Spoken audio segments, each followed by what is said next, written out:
What's up, you pugilistic powerhouses? Hunting Swan here, and today I want to talk about a very serious issue. I know there's a lot of serious stuff going on in the world, but this topic is right at the top of the list. Forget economic recession, forget global warming. Let's talk Tekken. So Tekken 7 has been out for a while now, and the character roster has been frozen. But a lot of fan favourite characters are still missing from the game currently, and of course the one that I care about the most is Anna Williams. So let's take a look at what are her chances of making it into Tekken 7. So let's get the bad stuff over with first and do the reasons why she might be dead. The first one is that Namco kind of has a history of trying to kill Anna Williams off. They first got rid of her in Tekken 3 in the arcade version. In the arcade version, she was just a palette swap for Nina. She had all of Nina's moves. She looked like Anna, but she didn't have any of her own moves or anything. So that was Namco's first attempt to kind of erase her from the series. They did add her back in the console version of Tekken 3, but it was an early indication that perhaps someone high up at Namco isn't too fond on our Irish Scarlet Assassin. Anna was also not present in Tekken 4, along with a lot of other characters, but it is important to note that when Namco decided to do a purge of their roster, which is kind of a similar position as to what they're thinking about doing with Tekken 7, it is interesting to note that when they went down that route, Anna was one of the characters that did fall by the wayside. The new character Katarina is also maybe a reason why we might want to be a little bit concerned for Anna. She has a very overtly sexual, very minxy way about her and skimpy clothing, and seems to be reveling in her, sexuality. And that's very traditionally close to what Anna does in the series. She tends to be one of the more flirtatious, more sort of femme fatale, vixen-y type of characters, and Katarina is kind of already taking up that role in the series, and with a limited roster space, are they really going to have two such kind of similar characters? I don't know. Speaking of the new characters, some of them seem to have stolen some of Anna's moves. Claudio has a very kind of down back 3-ish big low, and Lucky Chloe has an elbow that looks very similar to Anna's. So maybe their properties are different, but definitely the animations have been taken from Anna's moveset. So that's not a good sign. Okay, now on to the happier topic, reasons why we can still hope to see Anna in Tekken 7. The first one is, of course, that the Williams sisters are really iconic for the franchise in general. Nina has been in every single entry, and Anna has been in mostly every single installment as well. And I think that's especially important for Tekken 7, because Tekken 7 is supposed to be this conclusion of the saga. It's supposed to be tying up all these long-running storylines, especially the Mishima feud.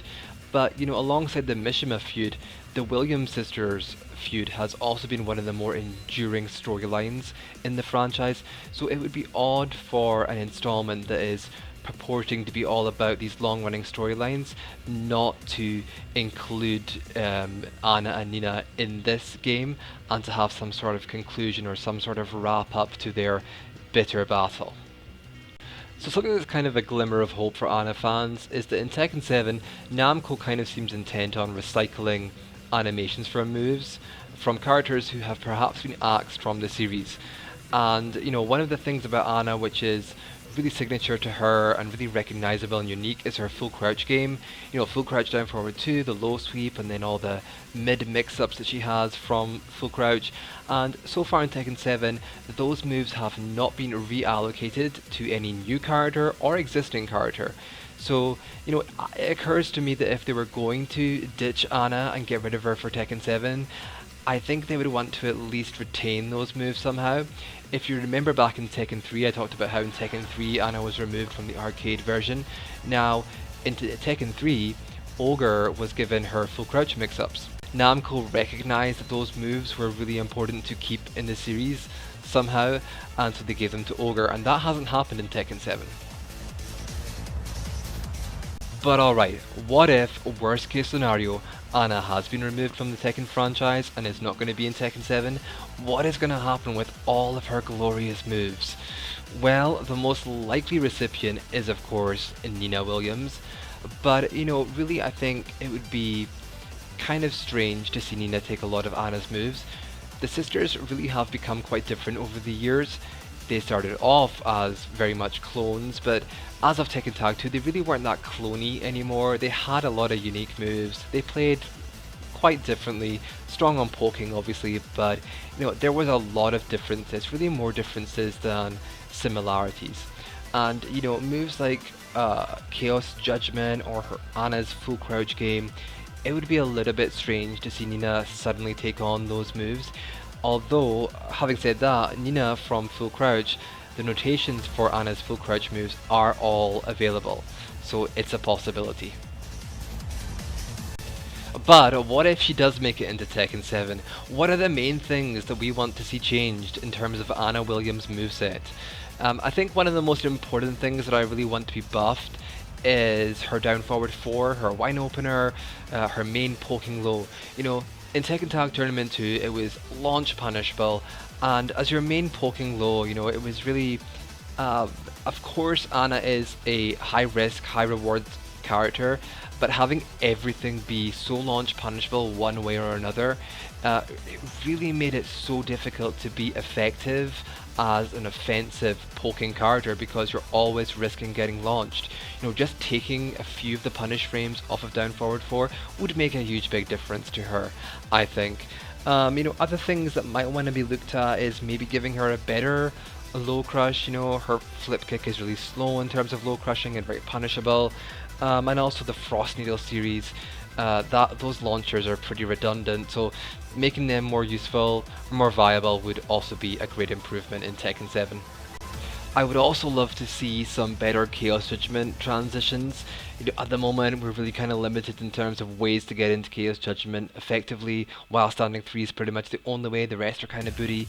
So some more kind of cool Chaos Judgment mix-up stuff, ways to get into it would be awesome. And maybe if Namco is feeling super generous, they might want to give her some better tracking or some safer mids, but those are the main things that I would like to see change for Tekken 7. So what about the system-wide mechanic changes in Tekken 7? Armor moves, rage arts, screw moves for combos. How would Anna's moves change to adapt and fit into Tekken 7? I think armor move wise, there aren't a whole bunch of candidates for an armor move in Anna's existing moveset. I'm thinking about forward 2+3, which is the hit bump, or maybe forward 2, but that's a high and can kind of be a bit slow sometimes. Screw moves, she has plenty of moves that could do that function pretty well. I think things like 1-2-4, 2-4, down forward 3-2-4, down forward 1-2-4, basically anything that ends in a 4 has that kind of a spin property. Lastly, in terms of rage arts, I'm not sure whether Namco is going to continue down the road of making the rage arts just pre-existing moves strung together, or whether they're going to try and be more creative like they did with Kazuya and the whole devil transformation thing, a really interesting application of the rage mechanic. I hope it's the latter, and I hope they're a little bit more creative and original with them. And if that was going to be the case, then it is kind of exciting to think, what could Anna do with her rage meter type thing. I think what would be kind of cool is if perhaps she could either use her rage art, or she could use that opportunity to make her mix-ups a lot safer. Some sort of a buff that she has active so that her full crouch mix-up is a lot safer, or like something different, something original, because obviously she's quite a high risk character, but if when she was near death she had that option to become so much more safer, then it could make comebacks really viable for her as a character. So just kind of ideas, but let me know what you guys think. What should happen with Anna Williams, what should be changed about her, how hopeful are you that she's going to make it into the series? Let me know in the comments, let me know if you liked the video, and I will see you guys next time. Peace.